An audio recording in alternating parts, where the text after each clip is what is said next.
ಎಲ್ರಿಗೂ ನಮಸ್ಕಾರ. ಆತ್ಮೀಯ ವಿದ್ಯಾರ್ಥಿಗಳೇ, ವೈದಿಕ ಸಂಸ್ಕೃತಿಯ ವಿಶಿಷ್ಟ ಲಕ್ಷಣಗಳು ಅಂತಕ್ಕಂಥ ಒಂದು ವಿಷಯವನ್ನು ಆರಂಭಿಸಿ ಕಳೆದ ತರಗತಿಯಲ್ಲಿ ನಾವೇನು ಮಾಡಿದಪ್ಪ ಅಂತಂದ್ರೆ ಆ ವಿಶಿಷ್ಟ ಲಕ್ಷಣಗಳಲ್ಲಿ ಕಂಡು ಬರ್ತಕ್ಕಂಥ ಮೊದಲನೇ ಒಂದು ಲಕ್ಷಣ ರಾಜಕೀಯ ಸ್ಥಿತಿ ಅಂತಕ್ಕಂಥ ಒಂದು ಅಂಶದ ಕುರಿತಾಗಿ ನಾವೇನು ಮಾಡಿದಪ್ಪ ಅಂತಂದ್ರೆ ವಿವರ ಸಹಿತವಾಗಿರ್ತಕ್ಕಂಥ ಚರ್ಚೆಯನ್ನು ಕೈಗೊಂಡಿದ್ವಿ. ಸದ್ಯ ನಾವೇನು ಮಾಡೋಣಪ್ಪ ಅಂತಂದ್ರೆ ಅದೇ ವಿಶಿಷ್ಟ ಲಕ್ಷಣಗಳನ್ನು ಮುಂದುವರಿಸಿ ವೈದಿಕ ಸಂಸ್ಕೃತಿಯ ವಿಶಿಷ್ಟ ಲಕ್ಷಣಗಳು ಈ ಒಂದು ಅಂಶವನ್ನು ಮುಂದುವರಿಸಿ ಸದ್ಯ ನಾವೇನು ಮಾಡೋಣಪ್ಪ ಅಂತಂದ್ರೆ ಎದಲ್ಲಿ ಪೊಲಿಟಿಕಲ್ ಕಂಡೀಷನ್ ಬಗ್ಗೆ ಚರ್ಚೆಯನ್ನು ಕೈಗೊಂಡಿದ್ವಿ.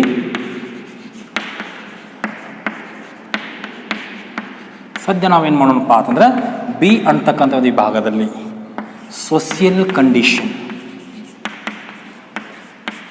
ವೈದಿಕ ಸಂಸ್ಕೃತಿಯ ಸಾಮಾಜಿಕ ಸ್ಥಿತಿ ಅಂತಕ್ಕಂಥದ್ದು ವಿಷಯದ ಬಗ್ಗೆ ಸದ್ಯದ ಅವಧಿಯಲ್ಲಿ ಚರ್ಚೆಯನ್ನು ಕೈಗೊಳ್ಳೋಣ. ಮತ್ತೊಮ್ಮೆ ಹೇಳ್ತೀನಿ ಕೇಳ್ರಿ, ಈ ಒಂದು ಸಾಮಾಜಿಕ ಸ್ಥಿತಿಯೂ ಸಹ ನಮಗೆ ಏಕಕಾಲದಲ್ಲಿ ಕಂಡು ಬರೋದಿಲ್ಲ. 2 ಹಂತಗಳಲ್ಲಿ, ಒಂದು ಪೂರ್ವ ವೈದಿಕ ಹಂತದಲ್ಲಿ ಯಾವ ರೀತಿ ಇತ್ತು, ಉತ್ತರ ವೈದಿಕ ಹಂತಕ್ಕೆ ಬಂದಾಗ ಯಾವ ರೀತಿ ಬಂತು. ಹೀಗೆ ಈ ರೀತಿಯಾಗಿರ್ತಕ್ಕಂಥ ಒಂದು ವಿಷಯಗಳನ್ನ ನಾವೇನು ಮಾಡ್ತೇವಪ್ಪ ಅಂತಂದ್ರೆ ಈ ಒಂದು ಸಾಮಾಜಿಕ ಸ್ಥಿತಿ ಅಂತಕ್ಕಂಥ ವಿಷಯದಲ್ಲಿ ಚರ್ಚೆಯನ್ನು ಕೈಗೊಳ್ತು. ಹೀಗೆ ಈ ಒಂದು ವೈದಿಕ ಸಂಸ್ಕೃತಿಯ ವಿಶಿಷ್ಟ ಲಕ್ಷಣಗಳಲ್ಲಿ ಆರ್ಯರ ಒಂದು ಸಾಮಾಜಿಕ ಸ್ಥಿತಿಯನ್ನು ತೆಗೆದುಕೊಂಡಾಗ ಈ ಒಂದು ಅಂಶವನ್ನು ಸಹ ನಾವೇನು ಮಾಡೋಣಪ್ಪ ಅಂತಂದ್ರೆ ಸಬ್ ಪಾಯಿಂಟ್ಸ್ ಮಾಡಿಕೊಳ್ಳೋದ್ರ ಮುಖಾಂತರ ಇವರ ಒಂದು ಸಾಮಾಜಿಕ ಸ್ಥಿತಿಯನ್ನು ತಿಳ್ಕೊಳ್ಳೋಣ. ಅದರಲ್ಲಿ ಸಬ್ ಪಾಯಿಂಟ್ಸ್ ಒಂದೇದಪ್ಪ ಅಂತಂದ್ರೆ ಫ್ಯಾಮಿಲಿ ಸಿಸ್ಟಮ್, ಕುಟುಂಬ ಪದ್ಧತಿ. ಒಂದೇದಾವ್ದ್ರಿ ಫ್ಯಾಮಿಲಿ ಸಿಸ್ಟಮ್, ಕುಟುಂಬ ಪದ್ಧತಿ. ಎರಡನೇ ಒಂದು ಸಬ್ ಪಾಯಿಂಟ್ಸ್ ಯಾವತ್ತಪ್ಪ ಅಂತಂದ್ರೆ ಮ್ಯಾರೇಜ್ ಸಿಸ್ಟಮ್.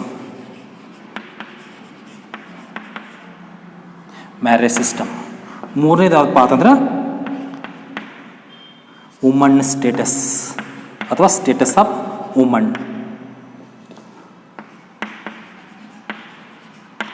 ಅಂದ್ರೆ ಮಹಿಳೆಯರ ಸ್ಥಾನಮಾನ. ಒಂದೇದು ಫ್ಯಾಮಿಲಿ ಸಿಸ್ಟಮ್, ಎರಡನೇದು ಮ್ಯಾರೇಜ್ ಸಿಸ್ಟಮ್, ಮೂರನೇದು ವುಮೆನ್ ಸ್ಟೇಟಸ್, ನಾಲ್ಕನೇದು ಯಾವ್ದು ನೋಡೋಣಪ್ಪ ಅಂತಂದ್ರೆ ವರ್ಣಗಳು. ಐದನೇದು ಯಾವ್ದು ನೋಡೋಣಪ್ಪ ಅಂತಂದ್ರೆ ಆಶ್ರಮಾಸ್. ಆರನೇದು ಯಾವ್ದು ನೋಡೋಣಪ್ಪ ಅಂತಂದ್ರೆ ಫುಡ್ ಆ್ಯಂಡ್ ಡ್ರಿಂಕ್ಸ್, ಆಹಾರ ಮತ್ತು ಪಾನೀಯಗಳು. ಏಳನೇದು ಯಾವ್ದು ನೋಡೋಣಪ್ಪ ಅಂತಂದ್ರೆ ಫುಡ್ ಆ್ಯಂಡ್ ಡ್ರಿಂಕ್ಸ್. ಏಳನೇದು ಯಾವ್ದು ನೋಡೋಣಪ್ಪ ಅಂತಂದ್ರೆ dress and jewels,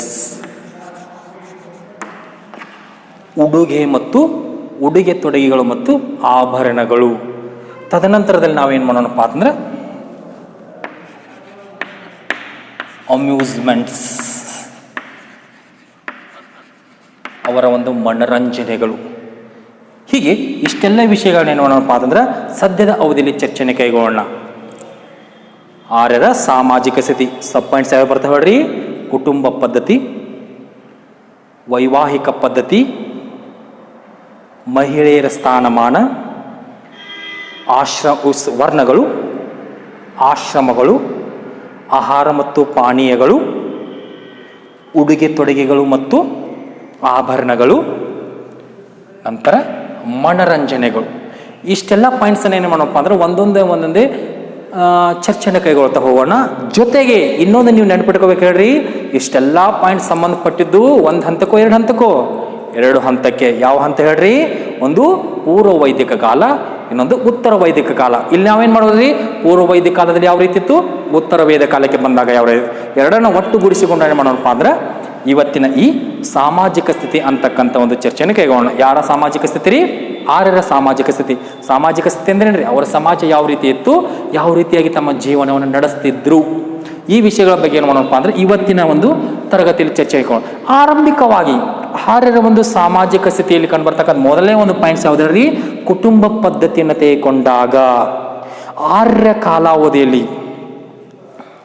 joint family was in existence. ಆರ್ಯರ ಕಾಲಾವಧಿಯಲ್ಲಿ ಏನಾಗಿತ್ತಪ್ಪ ಅಂತಂದ್ರೆ ಅವಿಭಕ್ತ ಕುಟುಂಬ ಪದ್ಧತಿ ಅಸ್ತಿತ್ವದಲ್ಲಿತ್ತು. ಯಾವ ಕುಟುಂಬ ಪದ್ಧತಿ? ಅವಿಭಕ್ತ ಕುಟುಂಬ ಪದ್ಧತಿ. ಆರ್ಯ ಕಾಲಾವಧಿಯಲ್ಲಿ ಜಾಯಿಂಟ್ ಫ್ಯಾಮಿಲಿ ಸಿಸ್ಟಮ್ ಅವಿಭಕ್ತ ಕುಟುಂಬ ಪದ್ಧತಿ ಅಸ್ತಿತ್ವದಲ್ಲಿತ್ತು. ಎಲ್ಲರೂ ಒಟ್ಟಾಗಿ ಕೂಡಿಕೊಂಡು ತಮ್ಮ ಒಂದು ಜೀವನವನ್ನು ನಡೆಸಿದ್ರು. ಹೀಗಾಗಿ ಈ ಸಂದರ್ಭದಲ್ಲಿ ಅವಿಭಕ್ತ ಕುಟುಂಬ ವ್ಯವಸ್ಥೆಯನ್ನು ಹೊಂದಿರತಕ್ಕಂಥ ಇವರ ಒಂದು ಕುಟುಂಬ ವ್ಯವಸ್ಥೆಯನ್ನು ತೆಗೆದುಕೊಂಡಾಗ ಅವರ ಒಂದು ಕುಟುಂಬ ಯಾವ ರೀತಿಯಾಗಿ ಕಂಡು ಬರುತ್ತಪ್ಪ ಅಂದ್ರೆ, ಕುಟುಂಬದಲ್ಲಿ ಕಂಡು ಬರತಕ್ಕಂಥ ಹಿರಿಯ ಪುರುಷನನ್ನು ತೆಗೆದುಕೊಂಡಾಗ ಆ ಹಿರಿಯ ಪುರುಷನೇ ಏನಾಗಿತ್ತಪ್ಪ ಅಂತಂದ್ರೆ ಹೆಡ್ ಆಫ್ ದಿ ಫ್ಯಾಮಿಲಿ, ಕುಟುಂಬದ ಮುಖ್ಯಸ್ಥನಾಗಿದ್ದ.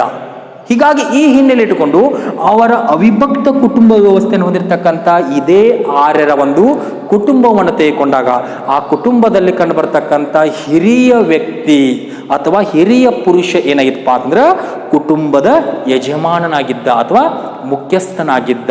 ಹೀಗಾಗಿ ಆ ಮುಖ್ಯಸ್ಥನಾಗಿರ್ತಕ್ಕಂಥ ಆ ವ್ಯಕ್ತಿಯನ್ನು ಏನಂತ ಕರಿತಿದ್ರಪ್ಪ ಅಂತಂದ್ರೆ ಕುಲಪತಿ ಅಥವಾ ಗೃಹಪತಿ ಅಂತ ಕರಿತಿದ್ರಿ. ಏನಂತ ಕರಿತೀರಿ? ಕುಲಪತಿ ಅಥವಾ ಗೃಹಪತಿ ಅಂತ ಕರಿತಿದ್ರು. ಕುಲಪತಿ ಅಥವಾ ಗೃಹಪತಿ ಯಾರೇ? ಒಂದು ಮಾರ್ಷನ್ ಕ್ವಶನ್ ಕೇಳ್ತಾರೆ. ಆರ್ಯ ಕಾಲಾವಧಿಯ ಕುಟುಂಬದ ಮುಖ್ಯಸ್ಥನನ್ನು ಏನೆಂದು ಕರೆಯುತ್ತಿದ್ದರು? ಕುಲಪತಿ ಅಥವಾ ಗೃಹಪತಿ. ಹೀಗಾಗಿ ಈ ಹಿನ್ನೆಲೆ ಇಟ್ಟುಕೊಂಡು ಅವಿಭಕ್ತ ಕುಟುಂಬ ವ್ಯವಸ್ಥೆಯನ್ನು ಹೊಂದಿರತಕ್ಕಂಥ ಈ ಆರ್ಯರು, ಈ ಆರ್ಯರ ಕುಟುಂಬದಲ್ಲಿ ಅಥವಾ ಮನೆಯಲ್ಲಿ ಕಂಡು ಬರ್ತಕ್ಕಂಥ ಹಿರಿಯ ವ್ಯಕ್ತಿ, ಯಾವ ವ್ಯಕ್ತಿ ನಾವು ಪುರುಷ ಆಗಿರ್ಬೇಕು, ಆ ಪುರುಷ ಏನಾಗಿತ್ತಪ್ಪ ಅಂತಂದ್ರೆ ಕುಟುಂಬದ ಮುಖ್ಯಸ್ಥನಾಗಿದ್ದ. ಜೊತೆಗೆ ಆ ಕುಟುಂಬದ ಮುಖ್ಯಸ್ಥನನ್ನು ಏನಂತ ಕರಿತಿದ್ರಿ? ಕುಲಪತಿ ಅಥವಾ ಗೃಹಪತಿ ಅಂತ ಕರಿತಿದ್ರು. ಹೀಗೆ ಇವುಗಳ ಆಧಾರದ ಮೇಲೆ ವೈದಿಕ ಸಂಸ್ಕೃತಿಯ ಕಾಲಾವಧಿಯಲ್ಲಿ ಆರ್ಯರ ಸಮಾಜವನ್ನು ತೆಗೆದುಕೊಂಡಾಗ ಅದು ಪೆಟ್ರಿಯಾರ್ಕಿಯಲ್ ಸಿಸ್ಟಮ್ ಅನ್ನು ಹೊಂದಿತ್ತು. ಪಿತೃ ಪ್ರಧಾನ ಕುಟುಂಬ ವ್ಯವಸ್ಥೆಯನ್ನು ಹೊಂದಿತ್ತು. ಯಾವುದ್ರಿ? ಪಿತೃ ಪ್ರಧಾನ ಕುಟುಂಬ ವ್ಯವಸ್ಥೆ, ಪೆಟ್ರಿಯಾರ್ಕಿಯಲ್ ಫ್ಯಾಮಿಲಿ ಸಿಸ್ಟಮ್ ಅಂತ ಕರಿತೀವಿ ನಾವು. ಪಿತೃ ಪ್ರಧಾನ ಕುಟುಂಬ ವ್ಯವಸ್ಥೆ ಎಲ್ಲಿತ್ರಿ?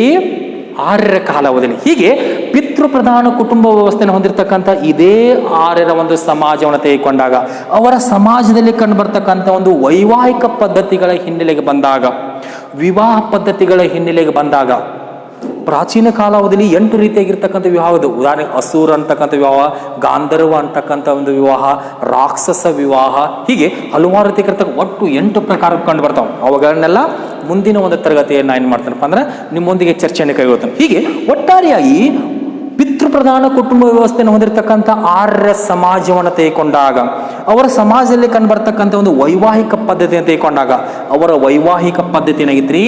2 ರೀತಿಯಲ್ಲಿತ್ತು. ಆ 2 ರೀತಿ ಯಾವಪ್ಪ ಅಂದ್ರೆ ಒಂದು ಮೊನೋಗಮಿ, 2 ಪೋಲಿಗಮಿ. ಮೊನೋಗಮಿ ಅಂದ್ರೆ ಏನ್ರಿ? ಏಕಪತ್ನಿತ್ವ. ಇದು ಬಹುಪತ್ನಿತ್ವ. ಪೋಲಿಗಮಿ, ಮೊನೋಗಮಿ ಮತ್ತು ಪೋಲಿಗಮಿ. ಮೊನೋಗಮಿ ಅಂದ್ರೆ ಏನ್ರಿ? ಏಕಪತ್ನಿತ್ವ. ಪೋಲಿಗಮಿ ಅಂದ್ರೆ ಬಹುಪತ್ನಿತ್ವ. ಹೀಗೆ ಒಟ್ಟಾರೆಯಾಗಿ ಪಿತೃಪ್ರಧಾನ ವ್ಯವಸ್ಥೆಯನ್ನು ಹೊಂದಿರತಕ್ಕಂಥ ಆರ್ಯರ ಸಮಾಜದ ಒಂದು ವೈವಾಹಿಕ ಪದ್ಧತಿ ಅಂತ ತೆಗೆದುಕೊಂಡಾಗ ಅದು 2 ರೀತಿಯಲ್ಲಿತ್ತು. ಒಂದು ಕಡೆ ಏಕಪತ್ನಿತ್ವವೂ ಅಸ್ತಿತ್ವದಲ್ಲಿತ್ತು, ಮತ್ತೊಂದು ಕಡೆ ಬಹುಪತ್ನಿತ್ವವೂ ಅಸ್ತಿತ್ವದಲ್ಲಿತ್ತು. ಏಕಪತ್ನಿತ್ವ ಅಂತ ತೆಗೆದುಕೊಂಡಾಗ ಜನಸಾಮಾನ್ಯ ವರ್ಗದವರು, ಬಹುಪತ್ನಿತ್ವ ಅಂತ ತೆಗೆದುಕೊಂಡಾಗ ರಾಯಲ್ ಫ್ಯಾಮಿಲೀಸ್, ರಾಜವಂಶಗಳನ್ನು ತೆಗೆದುಕೊಂಡಾಗ ರಾಜವಂಶಗಳಲ್ಲಿ ಅತಿ ಹೆಚ್ಚಾಗಿ ಯಾವುದು ಆಚರಣೆಯಲ್ಲಿತ್ತಪ್ಪ ಅಂದ್ರೆ ಬಹುಪತ್ನಿತ್ವ ಆಚರಣೆಯಲ್ಲಿತ್ತು. ಹೀಗಾಗಿ ಒಬ್ಬ ರಾಜ ಹಲವಾರು ಸ್ತ್ರೀಯರನ್ನ ವಿವಾಹ ಆಗ್ತಿದೆ. ಹೀಗೆ ಒಟ್ಟಾರೆಯಾಗಿ ಏಕಪತ್ನಿತ್ವ ಮತ್ತು ಬಹುಪತ್ನಿತ್ವದ ಜೊತೆಗೆ ಉತ್ತರ ವೇದ ಕಾಲಕ್ಕೆ ಬಂದಾಗ ಮತ್ತೊಂದು ವಿವಾಹ ಪದ್ಧತಿ ಹುಟ್ಟಿಕೊಂಡಿತ್ತು, ಪೊಲ್ಯಾಂಡ್ರಿ. ಅಂದ್ರ ಪತ್ನಿತ್ವವೆಲ್ಲ ಏಕಪತ್ನಿತ್ವ, ಬಹುಪತ್ನಿತ್ವ. ಆದರೆ ಬಹುಪತಿತ್ವ, ಒಬ್ಬ ಸ್ತ್ರೀ ಹಲವಾರು ಪುರುಷರನ್ನ ವಿವಾಹ ಆಗುವುದು, ಈ ಒಂದು ಪದ್ಧತಿ ಉತ್ತರ ವೇದ ಕಾಲಕ್ಕೆ ಹುಟ್ಟಿಕೊಂಡಿತ್ತು. ಪೂರ್ವ ವೇದ ಕಾಲದಲ್ಲಿ ಇರಲಿಲ್ಲ, ಕೇವಲ ಏಕಪತ್ನಿತ್ವ ಬಹುಪತ್ನಿತ್ವ ಮಾತ್ರ ಇತ್ತು. ಆದರೆ ಉತ್ತರ ವೇದ ಕಾಲಕ್ಕೆ ಬಂದಾಗ ಪೊಲ್ಯಾಂಡ್ರಿ ಅಂದ್ರೆ ಬಹುಪತಿತ್ವ ಅಂತಕ್ಕಂಥ ಒಂದು ಹೊಸ ವೈವಾಹಿಕ ಪದ್ಧತಿ ಹುಟ್ಟಿಕೊಡ್ತು. ಜೊತೆಗೆ ಇವರ ಕಾಲಾವಧಿ ವೈವಾಹಿಕ ಪದ್ಧತಿಯಲ್ಲಿ ವಿಡೋ ರೀಮ್ಯಾರೇಜ್, ವಿಧವಾ ಪುನರ್ವಿವಾಹದ ಏನಾಗಿತ್ತಪ್ಪ ಅಂದ್ರೆ ಆಚರಣೆಯಲ್ಲಿತ್ತು. ಗಂಡ ಸತ್ತಿರ್ತಕ್ಕಂತಹ ಹೆಣ್ಣು ಅವಳು ಮಾಡ್ತಪ್ಪ ಅಂದ್ರೆ ಪುನರ್ ಮದುವೆ ಆಗ್ತಕ್ಕಂಥ ಒಂದು ಅವಕಾಶ ಇತ್ತು. ಯಾರ ಕಾಲಾವಧಿಯಲ್ಲಿ? ವೈದಿಕ ಸಂಸ್ಕೃತಿ ಕಾಲಾವಧಿಯಲ್ಲಿ. ಹೀಗೆ ಒಟ್ಟಾರೆಯಾಗಿ ವೈದಿಕ ಸಂಸ್ಕೃತಿ ಕಾಲಾವಧಿಯ ಒಂದು ವಿವಾಹ ಪದ್ಧತಿ ಅಂತ ತೆಗೆದುಕೊಂಡಾಗ ಜನಸಾಮಾನ್ಯರು ಒಬ್ಬಳೇ ಹೆಂಡತಿಯನ್ನು ಹೊಂದಿದ್ರು, ಅಂದ್ರೆ ಏಕಪತ್ನಿತ್ವ ರೂಢಿಲಿತ್ತು. ರಾಜವಂಶದವರನ್ನು ತೆಗೆದುಕೊಂಡಾಗ ಅಲ್ಲಿ ಬಹುಪತ್ನಿತ್ವ ಕಂಡು ಬರ್ತಿದ್ದು. ಒಬ್ಬ ರಾಜ ಹಲವಾರು ಸ್ತ್ರೀಯರನ್ನ ವಿವಾಹ ಆಗ್ತಿದ್ದ. ಜೊತೆಗೆ ಉತ್ತರ ವೇದ ಕಾಲಕ್ಕೆ ಬಂದಾಗ ಬಹುಪತಿತ್ವ ಹುಟ್ಟಿಕೊಂಡಿತ್ತು. ಹಲವಾರು ಜನ ಪುರುಷರನ್ನ ಮದುವೆ ಆಗ್ತಕ್ಕಂಥ ಒಂದು ವ್ಯವಸ್ಥೆ ಹುಟ್ಟಿಕೊಂಡಿತ್ತು. ಜೊತೆಗೆ ಇವರ ಕಾಲಾವಧಿಯಲ್ಲಿ ಗಂಡ ಸತ್ತ ಹೆಣ್ಣಿಗೆ ಮತ್ತೆ ಮದುವೆ ಆಗ್ತಕ್ಕಂಥ ಒಂದು ಅವಕಾಶ ಬಂದದ್ದು. ಅಂದ್ರೆ ವಿಡೋ ಮ್ಯಾರೇಜ್, ವಿಧವಾ ಪುನರ್ವಿವಾಹ ಜಾರಿಗೆ ಬಂತು. ವಿಧವಾ ಪುನರ್ವಿವಾಹ ಜಾರಿಗೆ ಬಂತು. ಆದರೆ ಇವರ ಕಾಲಾವಧಿಯಲ್ಲಿ ಚೈಲ್ಡ್ ಮ್ಯಾರೇಜ್ ಆಗಲಿ ಅಥವಾ ಸತಿ ಸಿಸ್ಟಮ್, ಬಾಲ್ಯ ವಿವಾಹವಾಗಲಿ ಹಾಗೂ ಸತಿ ಸಹಗಮನವಾಗಲಿ ಆಚರಣೆಯಲ್ಲಿ ಇರಲಿಲ್ಲ.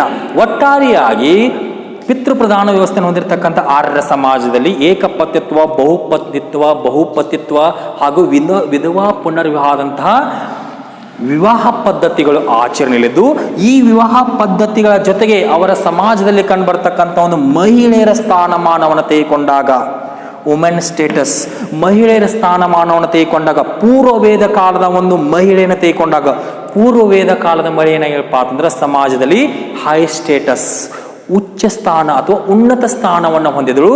ಜೊತೆಗೆ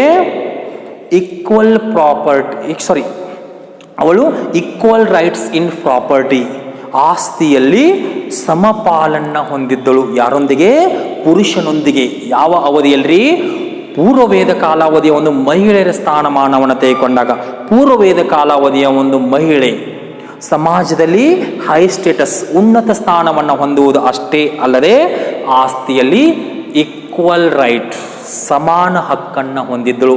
ಹೀಗೆ ಈ ರೀತಿಯಾಗಿರ್ತಕ್ಕಂಥ ಒಂದು ಸ್ಥಾನಮಾನ ಪಡೆದುಕೊಂಡಿರ್ತಕ್ಕಂಥ ಇದೇ ಮಹಿಳೆ ಎಲ್ಲ ರೀತಿಯಾಗಿರ್ತಕ್ಕಂಥ ಒಂದು ಸೌಲಭ್ಯಗಳನ್ನು ಪಡೆದುಕೊಳ್ತಿದ್ರು.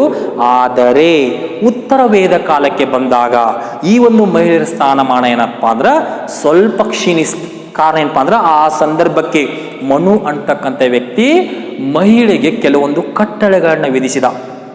ಯಾವ ರೀತಿ ಹೇಳ್ರಿ? ಒಬ್ಬ ಸ್ತ್ರೀ ಹುಟ್ಟಿದಾಗ ತಂದೆ ತಾಯಿಯರ ಆಶ್ರಯದಲ್ಲಿ,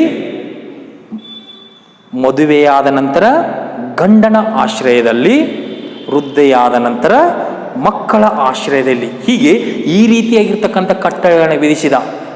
ಕಟ್ಟಳೆಗಳನ್ನು ವಿಧಿಸುವುದು ಅಷ್ಟೇ ಅಲ್ಲದೆ ಅವಳ ಒಂದು ಹಕ್ಕುಗಳನ್ನು ಕಸಿದುಕೊಂಡ.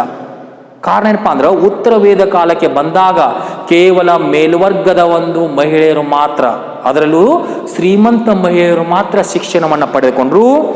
ಆದರೆ ಕೆಳವರ್ಗದಲ್ಲಿ ಕಂಡು ಬರ್ತಕ್ಕಂಥ ಮಹಿಳೆ ಶಿಕ್ಷಣದಿಂದ ವಂಚಿತರಾದರು. ಕಾರಣ ಏನ್ರಿ? ಮನು ಹೆಣ್ಣಿಗೆ ಕೆಲವೊಂದಿಷ್ಟು ಕಟ್ಟಳೆಗಳನ್ನ ವಿಧಿಸಿದ್ದ.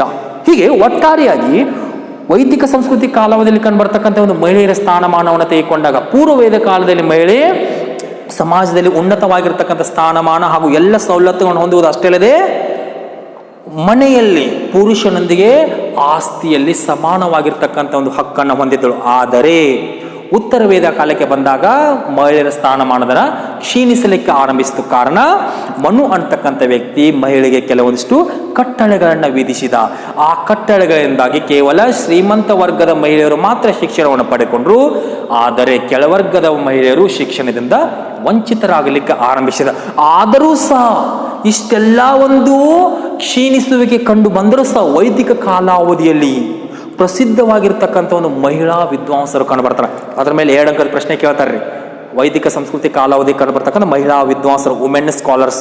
ಇಲ್ಲಿ ನೀವು ಸಬ್ ಪಾಯಿಂಟ್ಸ್ ಮಾಡ್ಕೊಂಡ ವುಮೆನ್ ಸ್ಟೇಟಸ್ ಕೆಳಗೆ ಏನಾಕೋರಪ್ಪ ಅಂದ್ರೆ ಮಹಿಳಾ ವಿದ್ವಾಂಸರು ಅಂತ ಕೊಡ್ರಿ. ಇಷ್ಟೆಲ್ಲ ಒಂದು ಉನ್ನತ ಸ್ಥಾನಮಾನಗಳು ಹೊಂದಿರತಕ್ಕಂಥ ಇದೇ ಒಂದು ವೈದಿಕ ಸಂಸ್ಕೃತಿ ಕಾಲಾವಧಿಯಲ್ಲಿ ಪ್ರಸಿದ್ಧ ಮಹಿಳಾ ವಿದ್ವಾಂಸರು ಕಂಡು ಬರ್ತಾರೆ.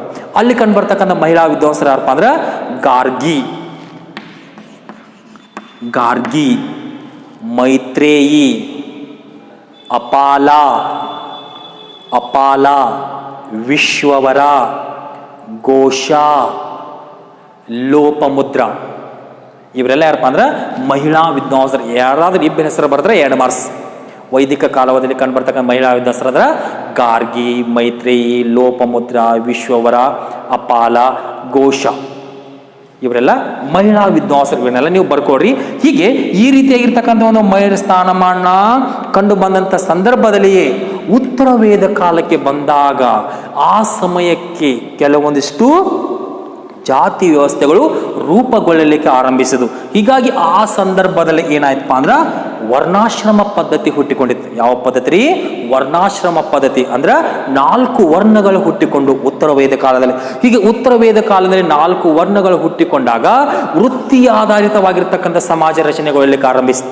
ಹೀಗಾಗಿ ಈ ಸಂದರ್ಭದಲ್ಲಿ ಆ ಸಮಯಕ್ಕೆ ವೈದಿಕ ಕಾಲಾವಧಿಯಲ್ಲಿ ಕಂಡುಬರ್ತಕ್ಕಂಥ ಒಂದು ವರ್ಣಾಶ್ರಮವನ್ನು ತೆಗೆದುಕೊಂಡಾಗ ಮುಖ್ಯವಾಗಿ 4 ವರ್ಣಗಳು ಹುಟ್ಟಿಕೊಂಡು, ಆ 4 ವರ್ಣಗಳು ಯಾವಪ್ಪ ಅಂದ್ರೆ ಬಣ್ಣಗಳಲ್ರಿ, ಕೇಸರ ಬಿಳಿಸಿರೋದು ಬಣ್ಣ ಅಲ್ಲ, ವರ್ಣಗಳಂದ್ರೆ ಜಾತಿಗಳು. ಉತ್ತರ ವೇದ ಕಾಲಕ್ಕೆ ಬಂದಾಗ ಜಾತಿ ವ್ಯವಸ್ಥೆ ಹುಟ್ಟಿಕೊಳ್ಳಲಿಕ್ಕೆ ಆರಂಭಿಸಿತು. ಹೀಗಾಗಿ ಈ ಸಂದರ್ಭದಲ್ಲಿ ಇಲ್ಲಿ ಕಂಡುಬರ್ತಕ್ಕಂಥ 4 ವರ್ಣಗಳು ಯಾವಪ್ಪ ಅಂತಂದ್ರೆ ಇದ್ರ ಮೇಲೆ ಎರಡು ಮಾರ್ಕ್ಸಿನ ಕ್ವಶನ್. ಯಾವುದಾದ್ರೂ 2 ವರ್ಣಗಳನ್ನ ಹೆಸರಿಸಿ, ನೀವು ಬಣ್ಣಗಳ ಹೆಸರು ಬರೀಬಾರ್ದು. ವರ್ಣ ಅಂದ್ರೆ ಏನ್ರಿ? ಜಾತಿ, ಕಾಸ್ಟ್. ಹೀಗಾಗಿ ಉತ್ತರ ವೇದ ಕಾಲಕ್ಕೆ ಬಂದಾಗ ಏನಪ್ಪ ಅಂದ್ರೆ ವರ್ಣಗಳು ಹುಟ್ಟಿಕೊಂಡು, ಆ ವರ್ಣಗಳು ಯಾವಪ್ಪ ಅಂದ್ರೆ ಬ್ರಾಹ್ಮಣ, ಕ್ಷತ್ರಿಯ, ವೈಶ್ಯ, ಶೂದ್ರ. ಇದ್ರ ಬಗ್ಗೆ ಒಂದು ಇದೈತಿರಲ್ಲ, ಬ್ರಹ್ಮನ ತಲೆಯಿಂದ ಹುಟ್ಟಿದವರು ಬ್ರಾಹ್ಮಣ, ಬ್ರಹ್ಮನ ಭುಜದಿಂದ ಹುಟ್ಟಿದವರು ಕ್ಷತ್ರಿಯ, ಬ್ರಹ್ಮನ ತೊಡೆಯಿಂದ ಹುಟ್ಟಿದವರು ವೈಶ್ಯರು, ಬ್ರಹ್ಮನ ಪಾದದಿಂದ ಹುಟ್ಟಿದವರು ಶೂದ್ರರು. ಸಾಧ್ಯತೆ ಅಂದರೆ ಅದು ಸಾಧ್ಯ ಇಲ್ಲ. ಆದರೂ ನಮ್ಮ ಒಂದು ಹಿಂದೂ ಸಂಪ್ರದಾಯದಲ್ಲಿ ಈ ರೀತಿಯಾಗಿರ್ತಕ್ಕಂಥ ವ್ಯವಸ್ಥೆಗಳು ಕಂಡು ಬರ್ತವೆ. ಆದರೂ ಸಹ ಒಟ್ಟಾರೆಯಾಗಿ ಉತ್ತರ ವೇದ ಕಾಲಾವಧಿಗೆ ಬಂದಾಗ ವರ್ಣಾಶ್ರಮ ಪದ್ಧತಿ ಹುಟ್ಟಿಕೊಳ್ಳೋದು. ಆ ಸಂದರ್ಭಕ್ಕೆ ಬ್ರಾಹ್ಮಣ, ಕ್ಷತ್ರಿಯ, ವೈಶ್ಯ, ಶೂದ್ರ ಅಂತಕ್ಕಂಥ ವೃತ್ತಿಗಳು ಹುಟ್ಟಿಕೊಂಡು, ಹುಟ್ಟಿಕೊಳ್ಳೋದು ಅಷ್ಟಲ್ಲದೆ ವೃತ್ತಿ ಆಧಾರಿತವಾಗಿರ್ತಕ್ಕಂಥ ಒಂದು ಸಮಾಜ. ಉದಾಹರಣೆಗೆ ಬ್ರಾಹ್ಮಣ ಅಂತ ಬಂದಾಗ ಅವರು ಧಾರ್ಮಿಕ ಕಾರ್ಯಗಳನ್ನು ನೋಡಿಕೊಳ್ಳಲಿಕ್ಕೆ ಆರಂಭಿಸಿದರು. ಕ್ಷತ್ರಿಯರಂತ ಬಂದಾಗ ಸೈನಿಕ ವರ್ಗ ಅಥವಾ ಯೋಧ ವರ್ಗ, ರಾಜನ ಬಳಿ ಸೇವೆಯನ್ನು ಸಲ್ಲಿಸಲಿಕ್ಕೆ ಆರಂಭಿಸಿದರು.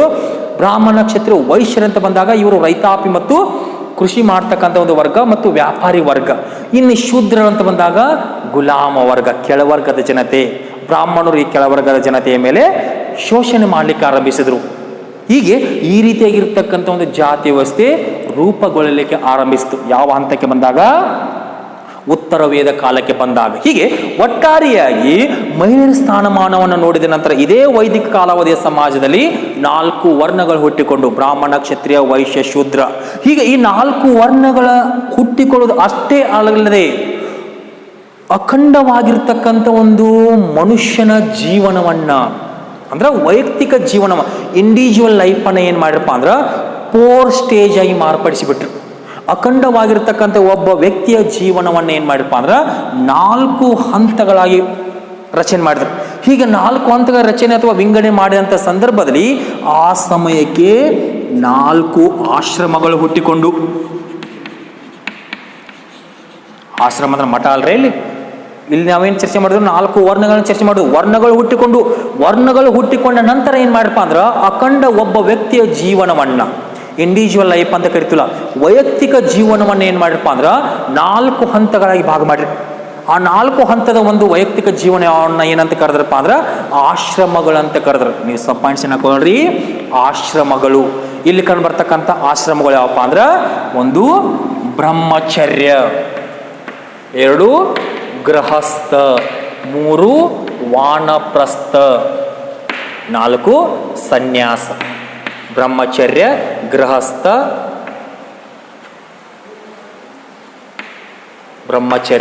ಗೃಹಸ್ಥ, ವಾನಪ್ರಸ್ಥ, ಸನ್ಯಾಸ. ಬ್ರಹ್ಮಚರ್ಯ ಅಂದ್ರೆ ಏನ್ರಿ? 1 ರಿಂದ 25, 25 ರಿಂದ 50, 50 ರಿಂದ 75, 75 ರಿಂದ 100. ಇದು ವಯಸ್ಸಿನ ಮಿತಿ. ಹೀಗೆ ವರ್ಣಗಳು ಹುಟ್ಟಿಕೊಂಡಂಥ ಸಂದರ್ಭದಲ್ಲಿ ಒಬ್ಬ ವ್ಯಕ್ತಿಯ ವೈಯಕ್ತಿಕ ಜೀವನವನ್ನು ಏನು ಮಾಡಪ್ಪ ಅಂದ್ರೆ 4 ಭಾಗಗಳಾಗಿ ಮಾಡಿಸಿ. ಉದಾಹರಣೆಗೆ 1 ರಿಂದ 25 ವಯಸ್ಸಿನವರೆಗಿನ ಒಂದು ಜೀವನವನ್ನ, ಇದನ್ನ ಸ್ಟೂಡೆಂಟ್ ಲೈಫ್ ಅಂತ ಕರೆದ್ರು, ವಿದ್ಯಾರ್ಥಿ ಜೀವನ ಅಂತ ಭಾಗ ಮಾಡಿದ್ರು. ತದನಂತರ 25 ರಿಂದ 50 ಗೃಹಸ್ಥ, ಮ್ಯಾರೇಜ್ ಲೈಫ್, ವೈವಾಹಿಕ ಜೀವನವನ್ನು ನಡೆಸೋದು. 50 ರಿಂದ 75 ರಿಟೈರ್ಮೆಂಟ್ ಅಂದ್ರೆ ನಿವೃತ್ತಿಯನ್ನು ಪಡೆದುಕೊಳ್ಳುವುದು. ತದನಂತರದಲ್ಲಿ ಅಂದ್ರೆ ನಿವೃತ್ತಿ ಅಂದ್ರೆ ಏನ್ರಿ? ಗೃಹಸ್ಥ ಜೀವನವನ್ನ ಮುಕ್ತಾಯಗೊಳಿಸುವುದು. ಗೃಹಸ್ಥ ಜೀವನವನ್ನು ಮುಕ್ತಾಯಗೊಳಿಸಿದ ನಂತರ ಕೊನೆಯ ಒಂದು ಹಂತ ಸನ್ಯಾಸ ಅಂದ್ರೆ ಏನ್ರಿ? ಧ್ಯಾನಕ್ಕಾಗಿ ಕಾಡಿಗೆ ತೆರಳುವುದು. ಇಲ್ಲೇನು ಕಂಡು ಬರತ್ರಿ? ವೈರಾಗ್ಯವನ್ನು ಹೊಂದುವುದು. ಸನ್ಯಾಸ ಅಂದ್ರೆ ಏನ್ರಿ? ವೈರಾಗ್ಯವನ್ನು ಹೊಂದುವುದು. ಹೀಗೆ ಅಖಂಡವಾಗಿರ್ತಕ್ಕಂಥ ಒಬ್ಬ ವ್ಯಕ್ತಿಯ ಜೀವನವನ್ನು ಏನು ಮಾಡಿರಪ್ಪ ಅಂದ್ರೆ 4 ಭಾಗಗಳಾಗಿ ವಿಂಗಡಿಸಿ, ಆ 4 ಭಾಗಗಳನ್ನ ಬ್ರಹ್ಮಚರ್ಯ, ಗೃಹಸ್ಥ, ವಾನಪ್ರಸ್ಥ, ಸನ್ಯಾಸ, ಹೀಗೆ ಈ ರೀತಿಯಾಗಿರ್ತಕ್ಕಂಥ ಒಂದು ವ್ಯವಸ್ಥೆ ಜಾರಿಗೆ ತಂದ್ರು. ಯಾವಾಗ್ರಿ? ಉತ್ತರ ವೇದ ಕಾಲಕ್ಕೆ ಬಂದಾಗ. ಹೀಗೆ ಇಷ್ಟೆಲ್ಲ ಒಂದು ವ್ಯವಸ್ಥೆಗಳು ಹುಟ್ಟಿಕೊಂಡಂಥ ಸಂದರ್ಭದಲ್ಲಿ ಈ ಎಲ್ಲ ವ್ಯವಸ್ಥೆಗಳ ಜೊತೆಗೆ ಇವರ ಸಮಾಜದಲ್ಲಿ ಕಂಡು ಬರ್ತಕ್ಕಂಥ ಜನರ ಒಂದು ಆಹಾರ ಪದ್ಧತಿಯನ್ನು ತೆಗೆದುಕೊಂಡಾಗ, ನೆಕ್ಸ್ಟ್ ಪಾಯಿಂಟ್ ಯಾವ್ದಪ್ಪ ರೀ? ಆಹಾರ ಪದ್ಧತಿಯನ್ನು ತೆಗೆದುಕೊಂಡಾಗ, ವೈದಿಕ ಸಂಸ್ಕೃತಿಯ ಕಾಲಾವಧಿಯ ಒಂದು ಆಹಾರ ಪದ್ಧತಿಯನ್ನು ತೆಗೆದುಕೊಂಡಾಗ 2 ರೀತಿಯಲ್ಲಿ ಕಂಡು ಬರುತ್ತೆ. ಒಂದು ಕಡೆ ಶಾಕಾಹಾರಿಗಳು ಇದ್ರು, ಮತ್ತೊಂದು ಕಡೆ ಮಾಂಸಾಹಾರಿಗಳು ಇದ್ರು. ಶಾಕಾಹಾರಿಗಳ ಸಂದರ್ಭದಲ್ಲಿ ಗೋಧಿ, ಅಕ್ಕಿ, ಬಾರ್ಲಿ, ತರಕಾರಿ, ಹಣ್ಣುಗಳು, ಹಾಲು, ಖರ್ಜೂರ, ಹೀಗೆ ಇತ್ಯಾದಿ ರೀತಿಯಾಗಿರ್ತಕ್ಕಂಥ ಒಂದು ಆಹಾರವನ್ನು ಸೇವನೆ ಮಾಡ್ತಿದ್ರು. ಉದಾಹರಣೆಗೆ ರೈಸ್ ಆಗಿರ್ಬೋದು, ಬಾರ್ಲಿ ಆಗಿರ್ಬೋದು, ಫ್ರೂಟ್ಸ್ ಆಗಿರ್ಬೋದು, ವೆಜಿಟೇಬಲ್ಸ್ ಆಗಿರ್ಬೋದು, ಡೇಟ್ಸ್ ಆಗಿರ್ಬೋದು, ಮಿಲ್ಕ್ ಆಗಿರ್ಬೋದು, ಇವೆಲ್ಲಗಳನ್ನ ಶಾಕಾಹಾರಿಗಳಾಗಿ ಸೇವನೆ ಮಾಡ್ತಿದ್ರು. ಇನ್ನು ಮಾಂಸಾಹಾರಿಗಳಂತ ಬಂದಾಗ ಫಿಶ್ ಆಗಿರ್ಬೋದು, ಅಂದ್ರೆ ಮೀನು ಆಗಿರ್ಬೋದು, ಕುರಿ ಆಗಿರ್ಬೋದು, ಕೋಳಿ ಆಗಿರ್ಬೋದು, ಕುದುರೆ ಆಗಿರ್ಬೋದು. ವೈದಿಕ ಸಂಸ್ಕೃತಿ ಕಾಲಾವಧಿಯಲ್ಲಿ ಅಶ್ವಮೇಧ ಯಾಗವನ್ನು ಮಾಡಿದ ನಂತರ ಕುದುರೆಯನ್ನು ಬಲಿ ಕೊಡ್ತಿದ್ರು. ಆ ಕುದುರೆಯ ಮಾಂಸವನ್ನು ಸೇವನೆ ಮಾಡ್ತಕ್ಕಂಥ ವ್ಯಕ್ತಿಗಳಿಗೆ ಗೋಗ್ನ ಅಂತ ಕರಿತಿದ್ರು. ಏನಂತ ಕರಿತಿದ್ರಿ? ಗೋಗ್ನ.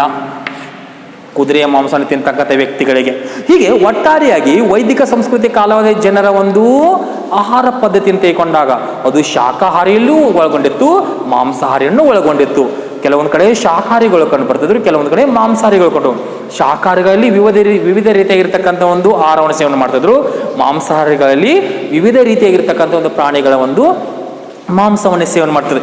ಇದರ ಜೊತೆಗೆ ಕೇವಲ ಆಹಾರ ಅಷ್ಟೇ ಅಲ್ಲದೆ ಅವರ ಕಾಲಾವಧಿಯಲ್ಲಿ ಮುಖ್ಯವಾಗಿ 2 ರೀತಿಯ ಪಾನೀಯಗಳು ಕಂಡು ಬರ್ತಿದ್ವು. ಪಾನೀಯಗಳು, ಡ್ರಿಂಕ್ಸ್. ಆ 2 ರೀತಿಯ ಪಾನೀಯಗಳು ಯಾವಪ್ಪ ಅಂದ್ರೆ ಹಬ್ಬ ಮತ್ತು ಹರಿದಿನಗಳ ಸಂದರ್ಭದಲ್ಲಿ ಆ ಪಾನೀಯಗಳನ್ನ ಸೇವನೆ ಮಾಡ್ತಿದ್ರು. ಅವನ್ನ ಮಾದಕ ಪಾನೀಯಗಳು ಅಂತ ಕರೀತಾರೆ. ಆ ಮಾದಕ ಪಾನೀಯಗಳು ಯಾವಪ್ಪ ಅಂದ್ರೆ ಸೋಮ ಮತ್ತು ಸುರ. ಹೀಗೆ ಸೋಮ ಮತ್ತು ಸುರ ಅಂತಕ್ಕಂಥ 2 ಪಾನೀಯಗಳನ್ನ ಸೇವನೆ ಮಾಡ್ತಿದ್ರು. ಹೀಗೆ ಈ ರೀತಿಯಾಗಿರ್ತಕ್ಕಂಥ ಒಂದು ಆಹಾರ ಮತ್ತು ಪಾನೀಯ ವ್ಯವಸ್ಥೆ ನಮಗೆ ಎಲ್ಲಿ ಕಂಡುಬರೋದು ಪಾತ್ರ ಈ ಒಂದು ವೈದಿಕ ಕಾಲಾವಧಿಯ ಜನರ ಒಂದು ಸಮಾಜದಲ್ಲಿ. ಹೀಗೆ ಈ ರೀತಿಯಾಗಿ ಶಾಕಾಹಾರಿ ಮತ್ತು ಮಾಂಸಾಹಾರಿಗಳಾಗೋದ್ರ ಜೊತೆಗೆ ಹಲವಾರು ರೀತಿಯಾಗಿರ್ತಕ್ಕಂಥ ಒಂದು ಪಾನೀಯಗಳನ್ನ ಸೇವನೆ ಮಾಡ್ತಕ್ಕಂಥ ಇದೇ ಜನರ ಉಡುಗೆ ತೊಡುಗೆಗಳ ಹಿನ್ನೆಲೆಗೆ ಬಂದಾಗ, ಅವರ ಡ್ರೆಸ್ ಅನ್ನು ತೆಗೆದುಕೊಂಡಾಗ ವೈದಿಕ ಸಂಸ್ಕೃತಿಯ ಜನರು ಸಹ ಏನು ಮಾಡ್ತಿದ್ರಪ್ಪ ಅಂದ್ರೆ ಕಾಟನ್ ಆ್ಯಂಡ್ ಉಲನ್, ಹತ್ತಿ ಮತ್ತು ಉಣ್ಣೆಯಿಂದ ತಯಾರಿಸಿರ್ತಕ್ಕಂಥ ಬಟ್ಟೆಗಳನ್ನ ಧರಿಸಿದ್ರು. ವೈದಿಕ ಸಂಸ್ಕೃತಿಯ ಜನರು ಏನು ಮಾಡಿರಪ್ಪ ಅಂತಂದ್ರೆ ಇವರೂ ಸಹ ಹತ್ತಿ ಮತ್ತು ಉಣ್ಣೆ, ಕಾಟನ್ ಆ್ಯಂಡ್ ಉಲನ್, ಹತ್ತಿ ಮತ್ತು ಉಣ್ಣೆಯಿಂದ ತಯಾರಿಸಿರ್ತಕ್ಕಂಥ ಬಟ್ಟೆಗಳನ್ನು ಧರಿಸಿದ್ರು. ಇನ್ನು ಇವರ ಒಂದು ಬಟ್ಟೆಗಳನ್ನು ತೆಗೆದುಕೊಂಡಾಗ ಆ ಬಟ್ಟೆಗಳಲ್ಲಿ ಕಂಡು ಬರ್ತಕ್ಕಂಥ ಒಂದು ಗಾರ್ಮೆಂಟ್ಸ್, ಉಡುಪನ್ನು ತೆಗೆದುಕೊಂಡಾಗ ಇವರ ಒಂದು ಉಡುಪು ಮುಖ್ಯವಾಗಿ 3 ರೀತಿಯಲ್ಲಿ. ಎಷ್ಟ್ರಿ? 3 ರೀತಿಯಲ್ಲಿ. ಆ 3 ರೀತಿಯ ಉಡುಪು ಯಾವಪ್ಪ ಅಂದ್ರೆ ಒಂದು ವಸ್ತ್ರ, 2 ಅಧಿವಸ್ತ್ರ, 3 ನಿವಿ. ಹೀಗೆ ವೈದಿಕ ಸಂಸ್ಕೃತಿಯ ಕಾಲಾವಧಿಯ ಜನರು ಹತ್ತಿ ಮತ್ತು ಉಣ್ಣೆಯ ಬಟ್ಟೆಗಳನ್ನು ಧರಿಸುವುದು ಅಷ್ಟೇ ಅಲ್ಲದೆ ಅದೇ ಬಟ್ಟೆಗಳನ್ನು ಧರಿಸ್ತಕ್ಕಂಥ ಜನರ ಒಂದು ಉಡುಗೆ ತೊಡುಗೆ 3 ರೀತಿಯಲ್ಲಿ. ಒಂದು ವಸ್ತ್ರ, ಅಧಿವಸ್ತ್ರ, ನಿವಿ. ಹೀಗೆ ಈ 3 ಉಡುಪುಗಳನ್ನು ತೆಗೆದುಕೊಂಡಾಗ ವಸ್ತ್ರ ಎಂದರೆ ಮೇಲುಡುಪು, ಅಧಿವಸ್ತ್ರ ಎಂದರೆ ಕೆಳ ಉಡುಪು, ನಿವಿ ಎಂದರೆ ಒಳ ಉಡುಪು. ಹೀಗೆ ಈ 3 ಉಡುಪುಗಳನ್ನು ವೈದಿಕ ಕಾಲಾವಧಿಯ ಜನರು ಧರಿಸುತ್ತಿದ್ದರು. ಒಟ್ಟಾರೆಯಾಗಿ ಹೇಳಬೇಕೆಂದರೆ ವೈದಿಕ ಸಂಸ್ಕೃತಿಯ ಜನರು ಹತ್ತಿ ಮತ್ತು ಉಣ್ಣೆಯಿಂದ ತಯಾರಿಸಿರ್ತಕ್ಕಂಥ ಒಂದು ಬಟ್ಟೆಗಳನ್ನು ಧರಿಸುತ್ತಿದ್ದರು. ಇನ್ನು ಇದರ ಜೊತೆಗೆ ಅವರ ಕಾಲಾವಧಿಯ ಒಂದು ಆಭರಣಗಳ ಹಿನ್ನೆಲೆಗೆ ಬಂದಾಗ ಜುವೆಲ್ಸ್. ಇನ್ನು ವೈದಿಕ ಕಾಲಾವಧಿಯ ಒಂದು ಜನರು ಅವರನ್ನು ತೆಗೆದುಕೊಂಡಾಗ ಸ್ತ್ರೀ ಮತ್ತು ಪುರುಷರಿಬ್ಬರೂ ಸಹ ಆಭರಣ ಪ್ರಿಯರಾಗಿದ್ದರು. ಹೀಗಾಗಿ ಸ್ತ್ರೀ ಮತ್ತು ಪುರುಷರಿಬ್ಬರೂ ಸಹ ಬಂಗಾರ, ಬೆಳ್ಳಿ ಮತ್ತು ಹೂವುಗಳಿಂದ ತಯಾರಿಸಿರ್ತಕ್ಕಂಥ ಆಭರಣಗಳನ್ನ ಧರಿಸುತ್ತಿದ್ದರು. ಸ್ತ್ರೀಯರಂತ ಬಂದಾಗ ಕಂಠಹಾರ, ಕಿವಿಯೋಲೆ, ಮೂಗೂತಿ, ಕೈಬಳೆ, ಕಾಲುದುಂಬಿಗೆ, ನಡುಪಟ್ಟಿ, ಹೀಗೆ ಇತ್ಯಾದಿ ಆಭರಣಗಳನ್ನ ಧರಿಸುತ್ತಿದ್ದರು. ಜೊತೆಗೆ ಪುರುಷರಂತ ಬಂದಾಗ ಕೈಗೆ ಖಡ್ಗಾಗಿರ್ಬೋದು ಹಾಗೂ ಉಂಗುರುಗಳಾಗಿರ್ಬೋದು. ಹೀಗೆ ಈ ರೀತಿಯಾಗಿರ್ತಕ್ಕಂಥ ಆಭರಣಗಳನ್ನ ಧರಿಸುತ್ತಿದ್ದರು. ಇದರ ಜೊತೆಗೆ ಉತ್ತಮವಾಗಿರ್ತಕ್ಕಂಥ ಒಂದು ಕೇಶಾಲಂಕಾರ ವ್ಯವಸ್ಥೆಯನ್ನು ಹೊಂದಿದ್ದರು ಅಂತ ಹೇಳ್ಬೋದು. ಇನ್ನು ಇದರ ಜೊತೆಗೆ ವೈದಿಕ ಕಾಲಾವಧಿಯ ಜನರ ಒಂದು ಮನರಂಜನೆಗಳ ಹಿನ್ನೆಲೆಗೆ ಬಂದಾಗ ಇಲ್ಲಿ ಈ ಸ್ತ್ರೀ ಮತ್ತು ಪುರುಷರಿಬ್ಬರೂ ಸಹ ಮನರಂಜನೆ ಪ್ರಿಯರಾಗಿದ್ದರು. ಹೀಗಾಗಿ ಇವರ ಕಾಲಾವಧಿಯ ಒಂದು ಮನರಂಜನೆಗಳನ್ನು ತೆಗೆದುಕೊಂಡಾಗ ಎರಡು ರೀತಿಯಲ್ಲಿ ಕಂಡುಬರುತ್ತವೆ. ಒಂದು ಒಳಾಂಗಣ ಕ್ರೀಡೆಗಳು, ಇನ್ನೊಂದು ಹೊರಾಂಗಣ ಕ್ರೀಡೆಗಳು, indoor games and outdoor games ಅಂತ ಹೇಳ್ಬೋದು. ಇಲ್ಲಿ ಒಳಾಂಗಣ ಮತ್ತು ಹೊರಾಂಗಣ ಕ್ರೀಡೆಗಳನ್ನ ಒಟ್ಟಾರೆಯಾಗಿ ಹೇಳಬೇಕೆಂದರೆ ವೈದಿಕ ಸಂಸ್ಕೃತಿಯ ಕಾಲಾವಧಿಯ 6ರನ್ನು ತೆಗೆದುಕೊಂಡಾಗ ಇವರ ಕಾಲಾವಧಿಯಲ್ಲಿ ಪಗಡೆಯಾಡುವುದು, ಚದುರಂಗ, ಸಂಗೀತ, ನೃತ್ಯ, ರಥ ಓಡಿಸುವುದು, ಕುದುರೆ ಓಡಿಸುವ ಸ್ಪರ್ಧೆ, ಕೋಳಿ ಕಾಳಗ, ಎತ್ತಿನ ಕಾಳಗ, ಹೀಗೆ ಒಟ್ಟಾರೆಯಾಗಿ ಈ ರೀತಿಯಾಗಿರ್ತಕ್ಕಂಥ ಒಂದು ಕ್ರೀಡೆಗಳು ಕಂಡುಬರುತ್ತವೆ. ಜೊತೆಗೆ ಈ ಎಲ್ಲ ಕ್ರೀಡೆಗಳಲ್ಲಿ ಆರ್ಯರು ತಮ್ಮ ಒಂದು ಆಸಕ್ತಿಯನ್ನು ಹೊಂದಿದ್ದಾರೆ ಅಂತ ಹೇಳ್ಬೋದು. ಜೊತೆಗೆ ಇವರು ಅತ್ಯುತ್ತಮವಾಗಿರ್ತಕ್ಕಂಥ ಒಂದು ಸಂಗೀತದ ಉಪಕರಣಗಳನ್ನ ಬಳಸುತ್ತಿದ್ದರು. ಅವುಗಳನ್ನ ನಾವು ಮ್ಯೂಸಿಕಲ್ ಇನ್ಸ್ಟ್ರೂಮೆಂಟ್ಸ್ ಅಂತ ಕರಿತೀವಿ. ಉದಾಹರಣೆಗೆ ತಬಲ ಆಗಿರ್ಬೋದು, ಹಾರ್ಮೋನಿಯಂ ಆಗಿರ್ಬೋದು, ನಗಾರಿ ಆಗಿರ್ಬೋದು, ಕೊಳಲು ಆಗಿರ್ಬೋದು. ಹೀಗೆ ಈ ರೀತಿಯಾಗಿರ್ತಕ್ಕಂಥ ಒಂದು ಮನರಂಜನಾ ವ್ಯವಸ್ಥೆ ನಮಗೆ ಎಲ್ಲಿ ಕಂಡುಬರ್ತೈತಪ್ಪ ಅಂತಂದ್ರೆ 6ರ ಕಾಲಾವಧಿಯಲ್ಲಿ. ಹೀಗೆ ಒಟ್ಟಾರೆಯಾಗಿ ಈ ಮೇಲ್ಕಾಣಿಸಿದ ಎಲ್ಲ ಒಂದು ವಿಷಯಗಳನ್ನ ಚರ್ಚಿಸಿದ ನಂತರ ಸದ್ಯ ನಾವೇನು ಮಾಡೋಣಪ್ಪ ಅಂತಂದ್ರೆ ಈ ಒಂದು ವೈದಿಕ ಸಂಸ್ಕೃತಿಯ ಕಾಲಾವಧಿಯ ಸಾಮಾಜಿಕ ಸ್ಥಿತಿ ಅಂತಕ್ಕಂಥ ಒಂದು ವಿಷಯವನ್ನು ಮುಕ್ತಾಯಗೊಳಿಸಿ ಮತ್ತೆ ಮುಂದಿನ ತರಗತಿಯಲ್ಲಿ ಆರ್ಥಿಕ ಸ್ಥಿತಿಯನ್ನು ಕುರಿತು ಚರ್ಚಿಸೋಣ ಅಂತ. ಅಲ್ಲಿವರೆಗೂ ನಮಸ್ಕಾರ.